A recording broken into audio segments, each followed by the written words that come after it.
Boa tarde, deputadas, boa tarde, deputados, boa tarde, Santa Catarina. Sobre a proteção de Deus, declaro aberta a presente sessão. Eu convido o nosso secretário, o deputado Ricardo Alba, que proceda à leitura da última sessão, a sessão do dia de ontem. Boa tarde, senhor presidente, colegas deputados, cidadãos catarinenses. Ata da 63ª sessão ordinária da 3ª sessão legislativa da 19ª legislatura da Assembleia Legislativa do Estado de Santa Catarina, realizada em 13 de julho de 2021. Presidência, deputado Mauro de Nadal e Nilson Berlanda. Secretaria, deputados Ricardo Alba e Laércio Schuster. Às 14 horas do dia 13 do mês de julho de 2021, nesta cidade de Florianópolis, reuniu-se a Assembleia Legislativa em sessão ordinária.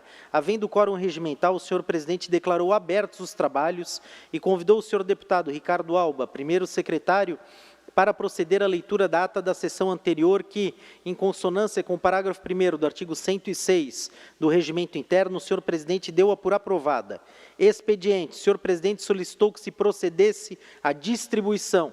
Breves comunicações. Fizeram uso da palavra os senhores deputados Sargento Lima, Gessé Lopes e as senhoras deputadas Paulinha e Luciane Carminati. Grande expediente. Nesse horário destinado aos partidos políticos, fizeram uso da palavra os senhores deputados Maurício Skudlak, bloco PSL-PL, Fabiano da Luz, PT, Marlene Fengler, bloco PSD-PSC, e Ada de Luca, bloco MDB Novo. Ato contínuo, o senhor presidente suspendeu a sessão até às 16 horas.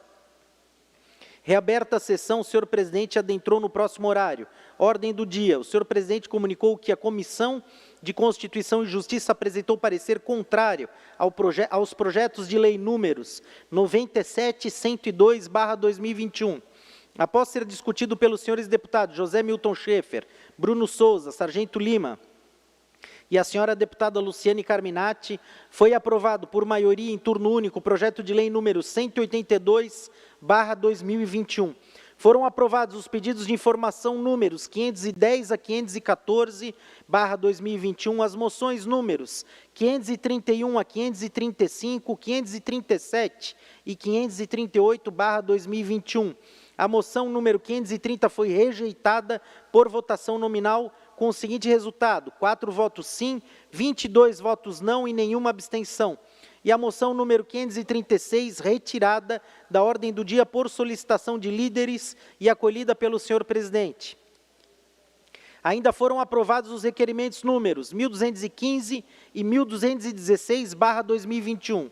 Dando continuidade à ordem do dia, o senhor presidente deferiu os requerimentos números 1207 a 1209, 1211 a 1214, 1217 e 1218/2021, e comunicou que encaminhará aos destinatários as indicações números 1538 a 1545/2021.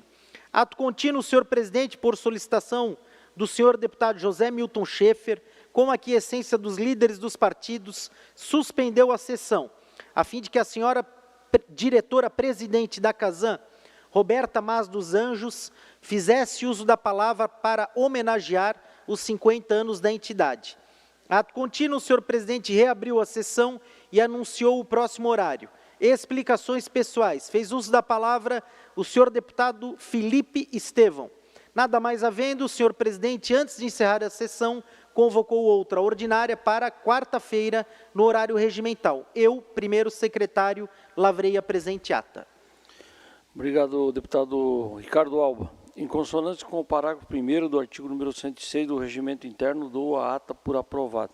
Eu solicito à assessoria que proceda à distribuição de expediente. Na sequência, o primeiro deputado inscrito no dia, então, será o deputado Ricardo Alba.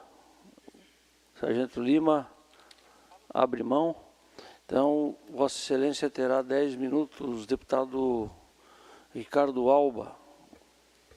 Obrigado, senhor presidente, Nilson Berlanda, colegas deputados. Me permita falar aqui da mesa, cidadãos catarinenses.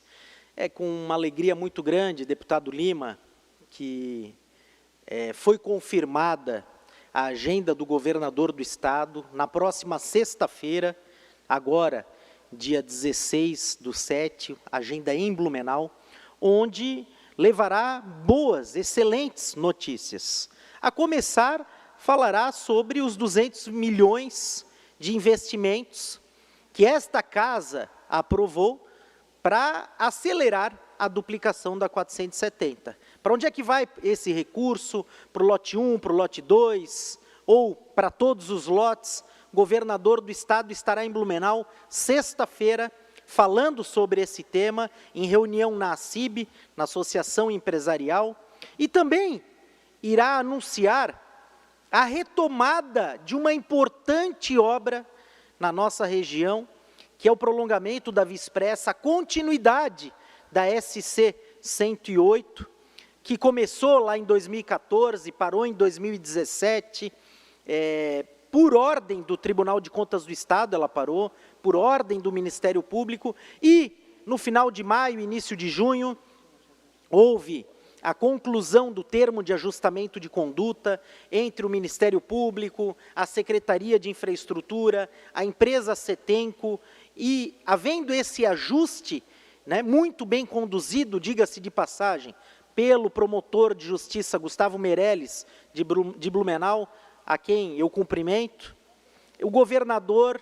na próxima sexta, irá anunciar a retomada da obra do prolongamento da Via Expressa, tão importante para a malha viária e para o trânsito, para o tráfego na nossa região, sobretudo na região norte de Blumenau. Então, duas notícias muito importantes: a 470, os 200 milhões, a retomada do prolongamento, da continuidade da obra, parada há muito tempo e que agora vai ser retomada, a SC 108, prolongamento da Via Expressa, mas não para por aí.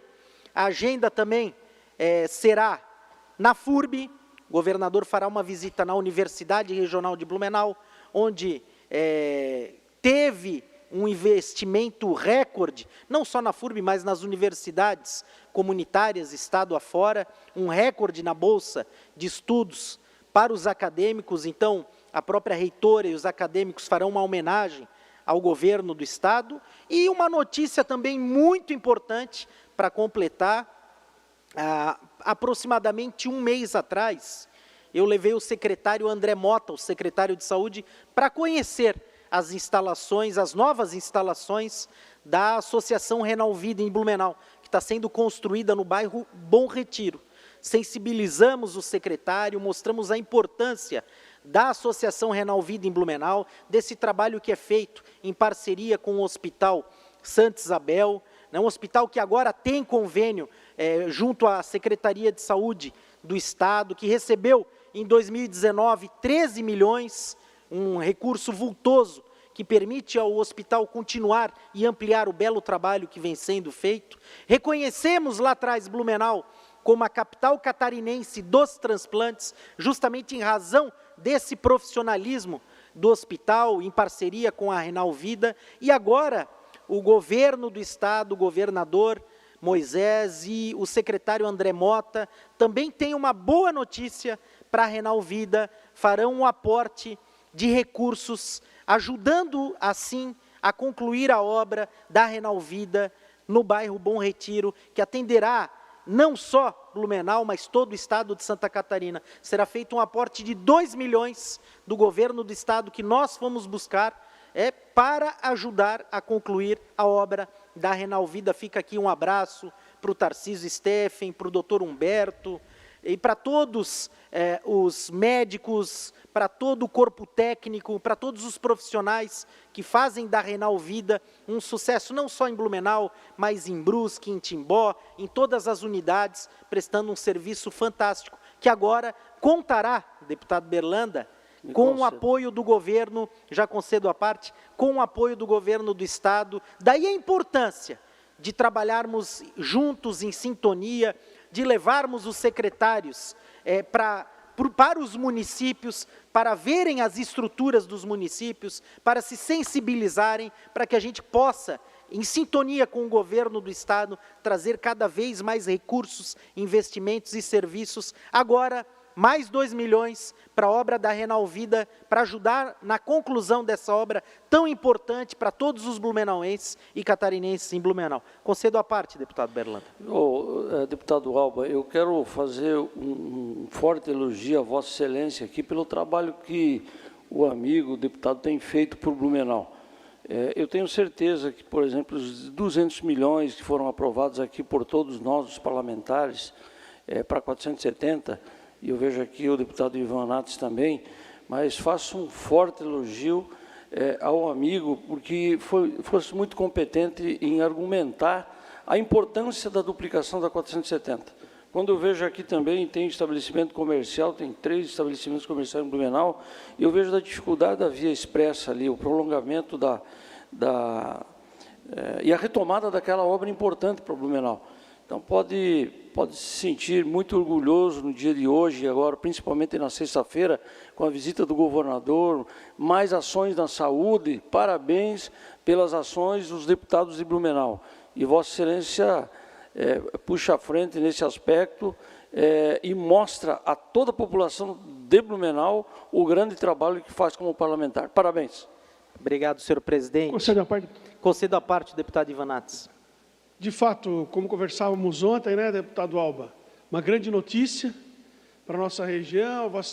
Os deputados aqui são testemunha da nossa luta, da dedicação, do compromisso, de mãos dadas, né, trabalhando pela nossa gente, pelo nosso Vale do Itajaí, fundamentalmente pela região metropolitana, a correria que nós percorremos os dias, as horas, né, de secretaria, de bate-papo, de conversa, que foi desde visita do governador, volta a governadora, a governadora Daniela também, todo o entrosamento que nós tivemos para convencer o governo dessa importante obra, da continuidade dessa importante obra.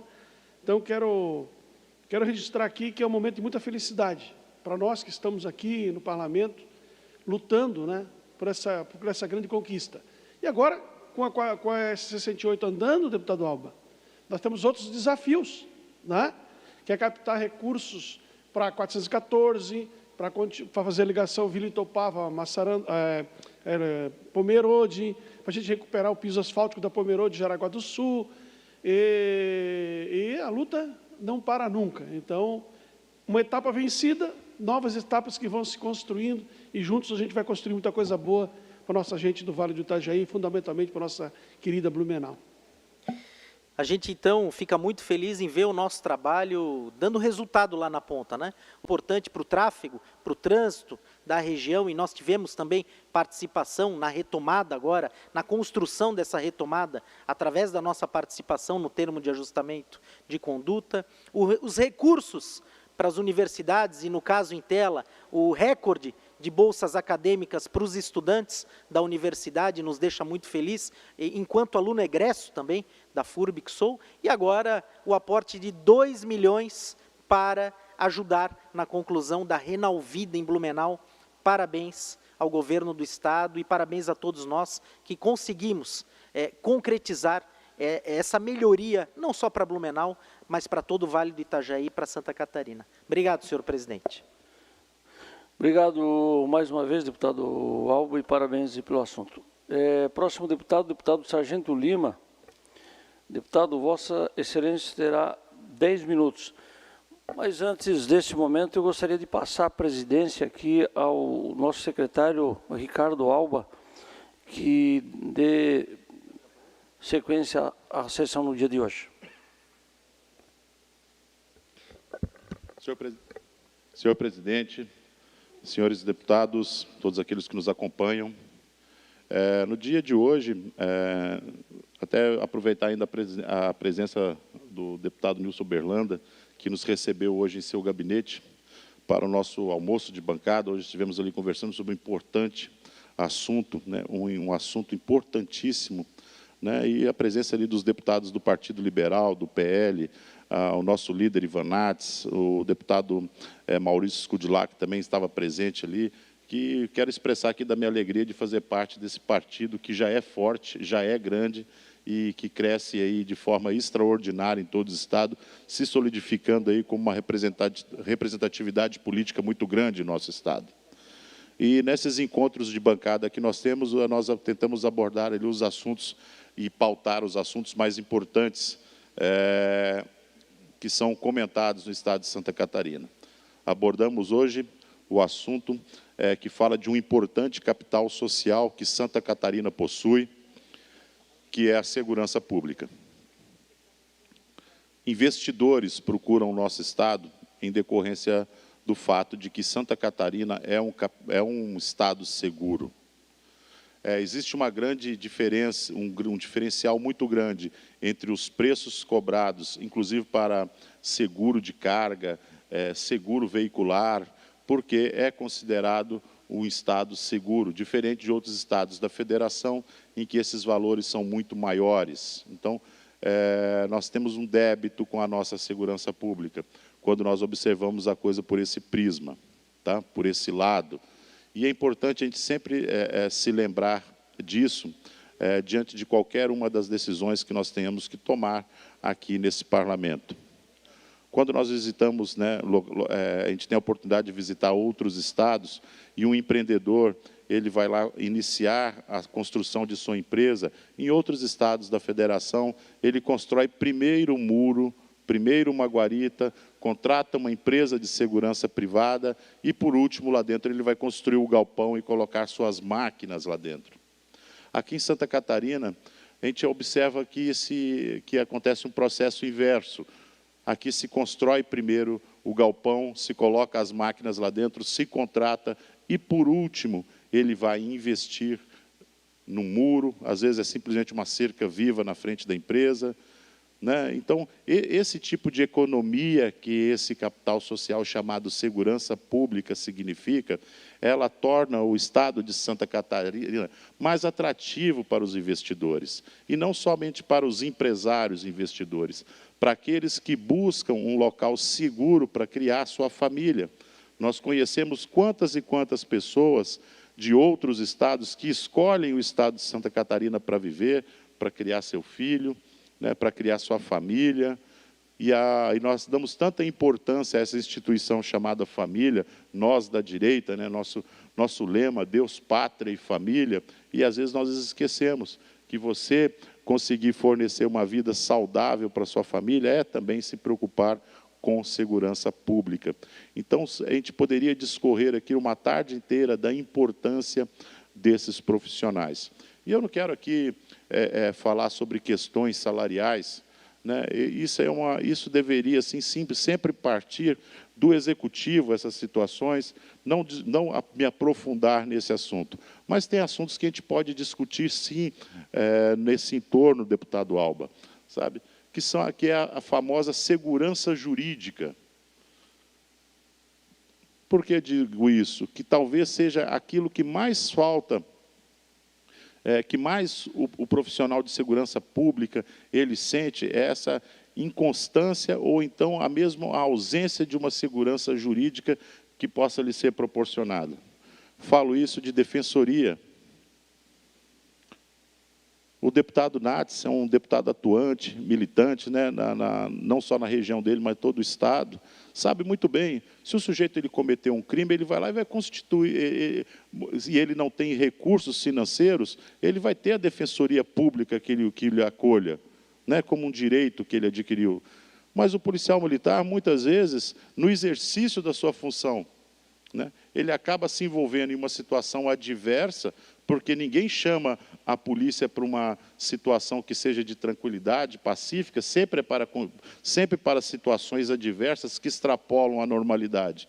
E se ele, mais tarde, ele precisar de uma assessoria jurídica, o que acontece? Ele tem que bancar do seu próprio bolso. Já pensou o absurdo?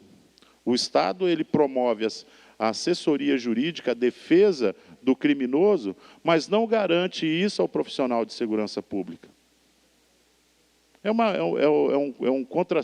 Chega a ser um contrassenso, chega a ser assim, difícil de explicar.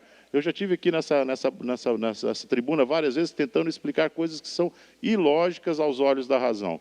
E essa é uma delas. Discutimos também por que o tema era segurança pública, porque discutimos muito sobre a situação que preocupa qualquer homem de segurança pública ou mulher de segurança pública, que é a segurança da sua própria família. Tá? Questões que envolvem as pensionistas e os pensionistas, né? O único medo, para falar bem a verdade mesmo, que um homem tem quando ele se farda e sai para a rua, é de não voltar. E o que faz com que ele tenha e crie coragem para poder enfrentar aquela situação que ele vai se deparar daqui a 1 minuto, 2, 3 minutos, o único medo que ele tem é desamparar o viúvo ou a viúva. É simplesmente esse. Toda vez que eu, na minha função como policial militar, me deparava diante de uma situação de risco iminente de vida, é pensar como ficaria a viúva, meu filho que está ali acompanhando. Essas são situações que, se você parar e colocar na ponta do lápis, não cria nenhum tipo de estímulo para o sujeito confrontar o perigo que está à sua frente. Nós temos lá, né, exemplos aqui de soldados que estão definhando numa cama hoje, poderiam ter morrido. E talvez seja isso até pior do que a morte para um jovem saudável, forte, né? Usando o exemplo do soldado Esmeraldino, lá na região de Criciúma, talvez para um homem que não experimentou ainda todos os prazeres, todas as alegrias da vida, está no fundo de uma cama. Talvez seja até pior do que a própria morte. Talvez seja isso. Então eu fico pensando assim, olha, está na hora de a gente começar a discutir mais. Como eu disse, não é questão salarial, não. Não é questão de quanto. É a questão de como nós conduzimos a nossa vida como homens e mulheres de segurança pública, e nisso enquadra-se também a nossa polícia judiciária competente, espelho para as demais polícias civis de todo o Brasil. É um espelho. Então, Santa Catarina tem esse capital social chamado segurança. Nós sentimos faltas dessa segurança jurídica, do empenho da sociedade em reconhecer isso. Essa é a vantagem, nós temos aqui esse microfone à nossa disposição, temos essa tribuna de levar esse conhecimento ao cidadão. Eu acredito que muitos de vocês não sabiam disso, que o criminoso, sim, recebe uma defesa pública, tem a defesa pública a seu dispor. O militar não, o policial civil não. Você vai ter que arcar do seu bolso, caso num entrechoque aí, se cause alguma dúvida em relação àquilo que aconteceu numa ocorrência. Muito triste isso. E muito triste também a gente se lembrar de que a gente está tirando aquele pino, aquele requisito coragem, ali daqueles equipamentos obrigatórios que o policial tem que levar contigo, né? A gente fala o kit, né? A gente tirou do kit a coragem do policial. Como que eu vou para um confronto que pode ceifar a minha vida se eu não sei como vai ficar a minha viúva, no caso das policiais femininas, o viúvo, no caso e os filhos, né? Esse percentual ali que é oferecido aos pensionistas, a gente estava estudando com bastante afinco essa questão do que nos traz a reforma da Previdência. A gente pode estar aí, olha, criando uma polícia que vai colocar na ponta do lápis se compensa ou não confrontar e ir de encontro, muitas vezes, com a morte. Dizem que para ser polícia, deputado Ivanato, é preciso ser um pouco louco, né? A gente vê uma situação, está todo mundo correndo para lá. Quando está todo mundo correndo para lá, os únicos malucos que correm para cá, em direção ao perigo, são os policiais. Então, por quê? Porque ele deveria se sentir seguro. Caso algo aconteça comigo, minha viúva está amparada e os meus filhos estão amparados. E caso eu precise ir às barras dos tribunais para alguma decisão ali, que eu contasse pelo menos com uma assessoria jurídica, uma defesa, né, que fosse constituída e paga pelo dinheiro do contribuinte. Mais 1 minuto para concluir, deputado. Que fosse paga pelo dinheiro do contribuinte, que hoje já vem pagando pela defesa do criminoso. Só falta agora pagar pela defesa do bandido. Permite sua parte, presidente. Deputado Vanates, por gentileza. A situação é mais ou menos o seguinte: se o policial persegue, numa perseguição, o bandido, e o bandido causar um prejuízo, ninguém vai cobrar do bandido o prejuízo. Mas, se o policial persegue o bandido e ele sofreu uma ocorrência nessa perseguição, o Estado vai cobrar do polícia o prejuízo que teve. Isso aí não tem lógica nenhuma. Ilógico. É ilógico, Vossa Excelência tem toda a razão. Muito obrigado. Obrigado, deputado Lima. Agora inscrito por até 10 minutos, deputado Gessé Lopes.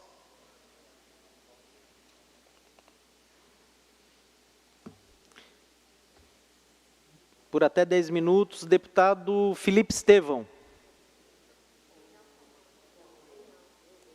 Não está online?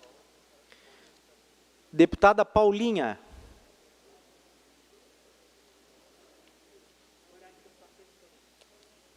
Nenhum dos três online?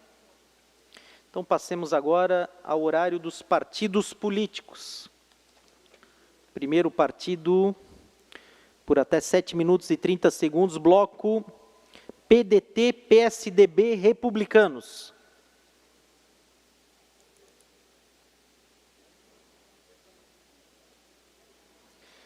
Segundo bloco, bloco PP, PSB. Algum deputado inscrito?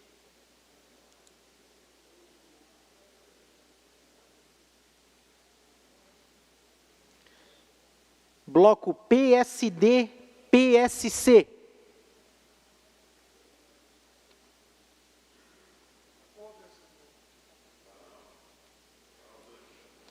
Bloco PT. Algum deputado inscrito?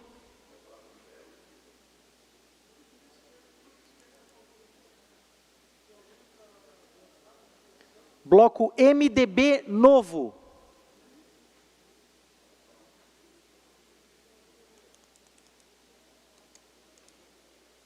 Bloco PSL-PL. Deputado Ivan com a palavra.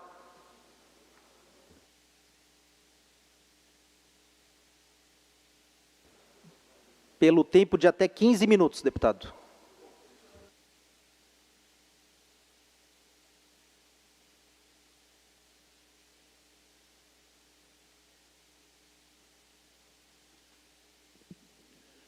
Boa tarde, senhor presidente, deputado Alba, senhores deputados que nos acompanham online, presente. Antes de abrir minha fala, queria convocar toda a sociedade catarinense, principalmente aqueles que têm paixão pelo meio ambiente, como é o meu caso, aquele que se preocupa com os animais, que se preocupa com o sofrimento desse ser maravilhoso que compõe, junto conosco, essa estrutura magnífica da vida na Terra. Eu queria convocar todos que fazem parte dessa estrutura em que todos nós, um pedaço cada um, compomos, que é o universo. Para a imagem desse vídeo, a imagem do vídeo que eu vou compartilhar com vocês. Por favor.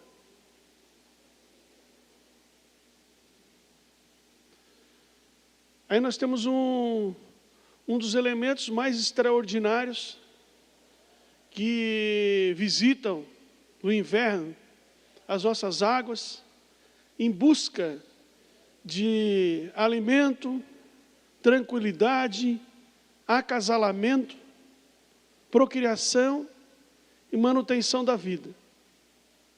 Queria que vocês atentassem para essa imagem e observassem o animal preso numa rede feiticeira, provavelmente palanqueada, em baixa profundidade, em local irregular, uma rede que não é identificada e que quem conhece, pode tirar. O litoral catarinense sabe que é rede em cima de rede. Rede em cima de rede. É rede em cima do costão, é rede fora do costão, é rede em área de EPP, é rede feiticeira em todo lugar que se anda no litoral catarinense, não tem um espaço que se mira os olhos e não vê uma rede feiticeira à espera do pescado. E a morte de baleias, ela é uma situação extremamente preocupante para a imagem do governo, para a imagem de Santa Catarina, para a imagem que o Estado leva para fora daqui. E as baleias que estão morrendo, vítimas de rede, instaladas em lugares ilegais, são cada vez maiores. E com o aumento significativo, né, da reprodução desses cetáceos, nós temos a presença deles, como eu disse, cada vez mais constante no nosso litoral, e eles estão também cada vez mais próximos da gente.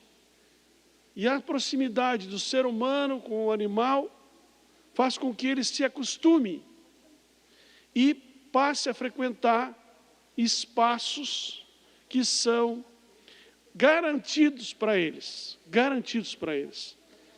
e que a mobilidade fica prejudicada por ordem da instalação de redes em todo o nosso litoral.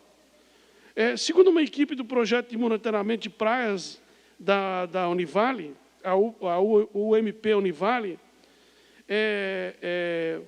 marcas lineares encontradas em cetáceos mortos em Santa Catarina comprovam os acidentes constantes com baleias no nosso litoral. Em Balneário Camboriú, a equipe da Univale, a PMP, conseguiu remover um cetáceo esses dias de um pedaço de rede que estava na boca do animal. Então, muito do que acontece de acidente, ainda as baleias acabam morrendo em alta profundidade e que a gente não tem contato. Então, recentemente em Balneário Camboriú, nós tivemos uma ocorrência de um animal que foi praticamente operado dentro da água pela contaminação de uma rede, que certamente o ia levar à morte e iria morrer nos nossos oceanos, iriam desaparecer. E conforme o Instituto Anjos do Mar, houve um aumento significativo de instalação de redes feiticeiras em nosso litoral, em todo o litoral. E essas redes, elas ficam fixas e, como eu disse, em lugares muito baixos. Queria mostrar para vocês manchetes que foram separadas recentemente de jornais que nos chamam a atenção para esse grande crime ambiental. Grande crime ambiental. Olha, Florianópolis registra 4 baleias jubartes presas em rede de pesca. Em 5 dias, 2 morreram. Isto é, 4 baleias jubarte ficam presas em redes de pesca, 2 morreram. 2 baleias jubartes morreram presas na rede de pesca em Florianópolis, no Terra. Olha a imagem de Florianópolis associada à morte das baleias, que nós sabemos são animais defendidos mundialmente, a sua manutenção, a sua preservação. A imagem de Florianópolis associada à morte desse cretáceo. Baleia fica presa em pesca em Porto Belo, ND. E o Conexão, em poucos dias, 4 baleias jubartes aparecem presas em redes de pesca em Santa Catarina. Várias morreram. Tem mais alguma imagem? Então, obrigado. O que acontece? Nós estamos identificando a ausência completa de fiscalização por parte da Polícia Ambiental Catarinense no que concerne a fiscalização do nosso litoral. E é a Polícia Ambiental que tem a obrigação de fiscalizar a instalação de redes irregulares em todo o nosso litoral, a fim de proteger esse animal extraordinário que é a baleia, que não é só fonte de renda, é fonte de emprego, é fonte de beleza natural, é fonte de atração cultural, é extraordinário. Nós já cometemos, durante esses séculos, os crimes suficientes que poderíamos cometer contra esse animal, mas continuamos insistentes. E equipes como, por exemplo, o Instituto Anjo do Mar, que faz a fiscalização dos cretáceos, aliás, faz a fiscalização de instalação de redes instaladas em lugares irregulares, muitas vezes são enxotados, afastados de prefeitos do nosso litoral, porque quando recolhem as redes instaladas em locais irregulares, a primeira coisa que o sujeito faz é correr para o prefeito reclamar de que o Instituto recolheu a rede dele.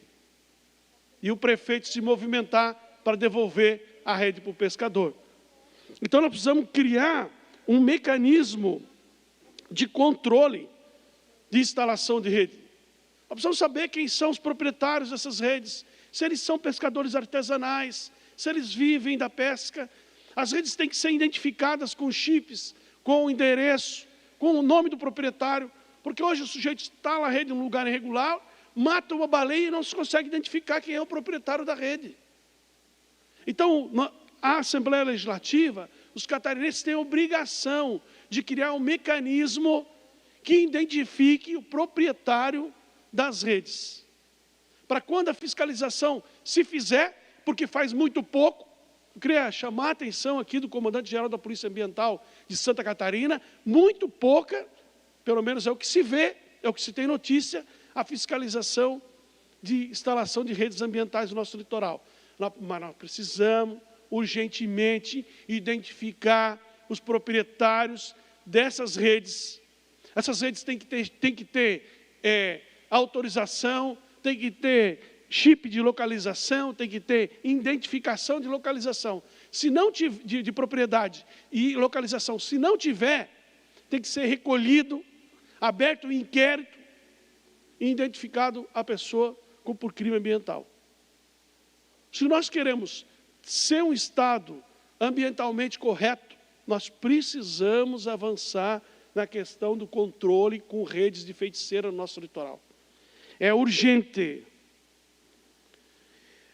Recentemente, a Polícia Ambiental, em parceria com o Instituto Anjo do Mar, numa voltinha ali, por Porto Belo, Bombinhas, Navegantes, Itajaí, Cabeçudas, recolheu rapidinho 16 redes instaladas irregularmente. Então, senhores deputados, segundo o projeto Baleia Jubarte, só nesse primeiro semestre do ano 2021 foram 14 baleias encontradas encalhadas, resultado do contato com cabos de rede no nosso litoral. E isso é muito triste mesmo. O número é assustador, porque grande parte dos animais encalha, morre com a rede e vai para as grandes profundidades do oceano e a gente não tem noção. Então, é preciso reconhecer, é preciso deixar claro que a pesca é uma atividade fundamental, ela é importante para a economia, ela é importante para o sistema econômico catarinense. Muitas famílias dependem da pesca artesanal, e eu sou aqui um defensor da pesca artesanal, das famílias que vivem da pesca artesanal, mas é preciso conciliar as coisas. É preciso conciliar. Nós não podemos fazer uma atividade econômica, sobreviver, em detrimento da morte de outros seres, ou da morte econômica do processo. Então, as baleias são um instrumento extraordinário de produção turística, nem se precisa dizer isso, né? A maravilha que é uma baleia. Esses dias, com raras vezes, uma baleia acessou o rio Itajaiaçu. Né? Não se tinha registro de uma baleia no rio Itajaiaçu. A gente teve o primeiro registro esse ano. Então, é fundamental. Então, em síntese,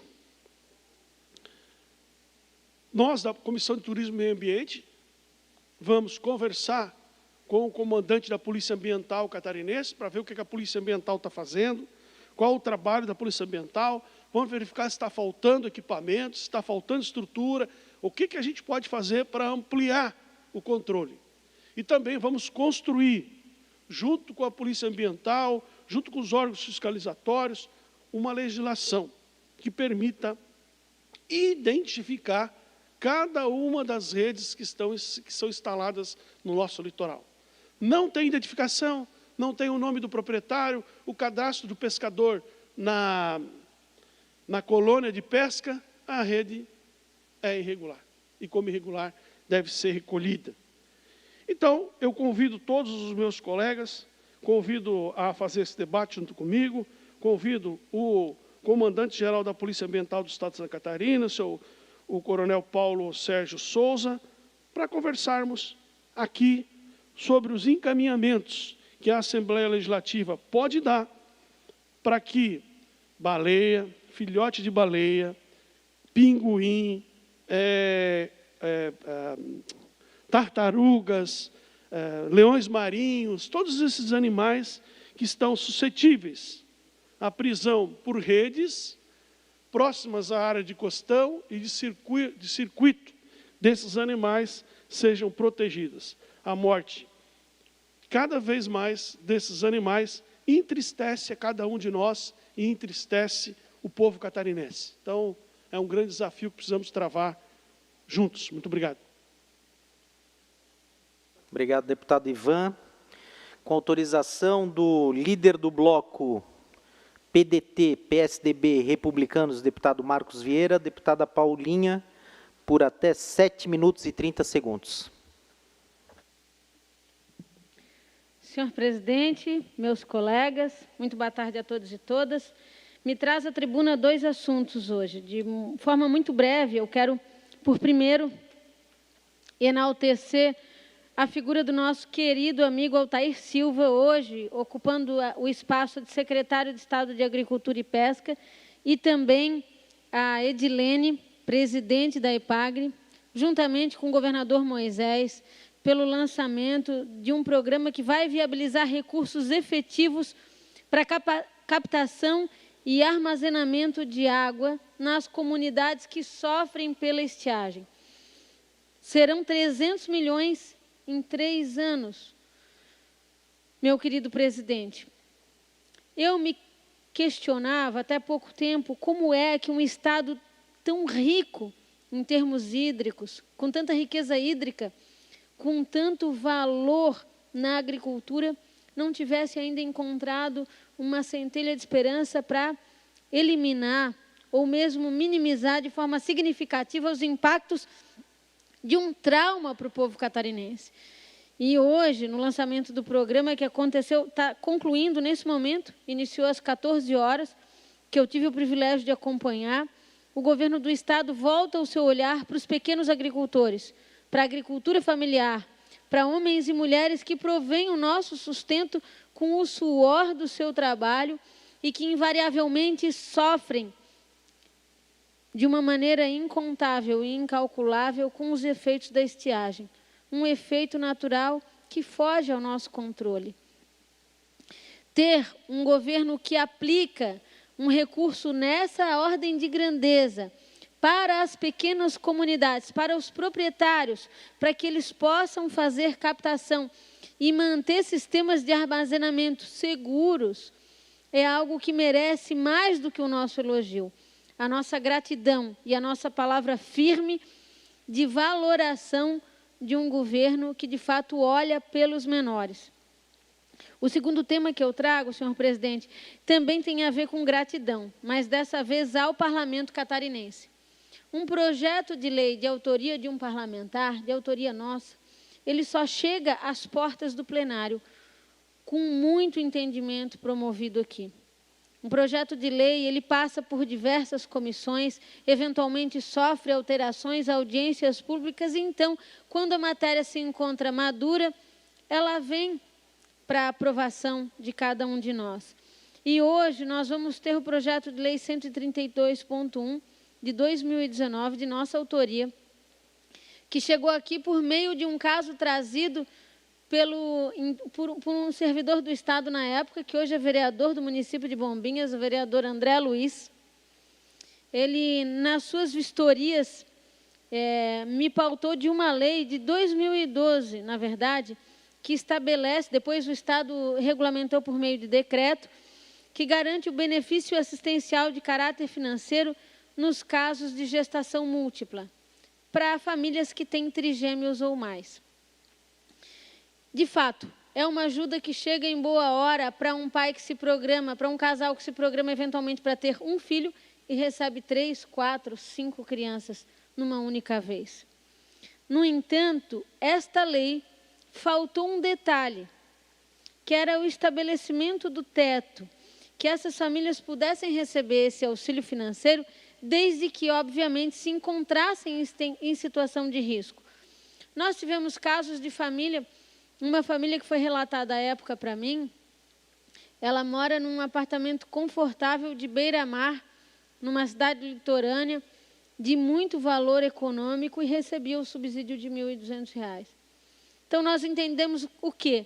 Que o Estado deve prover, não apenas até os 12 anos, mas até aos 14 anos, que é o momento em que a criança pode buscar, pelo menos, uma alternativa laboral compartida com um jovem aprendiz, com um programa educacional, e aí ajudar no seu próprio sustento familiar.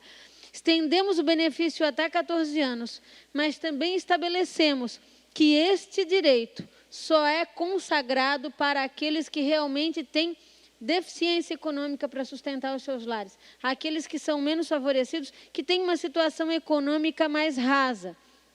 Esta justiça social com dinheiro público foi estabelecida nesse projeto de lei e alcança o plenário na data de hoje. Então, eu estou aqui para manifestar a minha gratidão ao Parlamento Catarinense, a todos os colegas que puderam ladear essa matéria nas comissões em que participaram e que permitem que hoje Santa Catarina esteja na iminência de corrigir uma distorção numa lei que veio em boa hora e com boas intenções, mas que precisava ser ajustada. Era essa a minha fala nessa tarde de hoje. Muito obrigada, senhor presidente. Obrigado, deputada Paulinha. Não havendo mais oradores inscritos, pelo horário dos partidos políticos, suspendo a sessão até às 16 horas, quando retomaremos com a ordem do dia.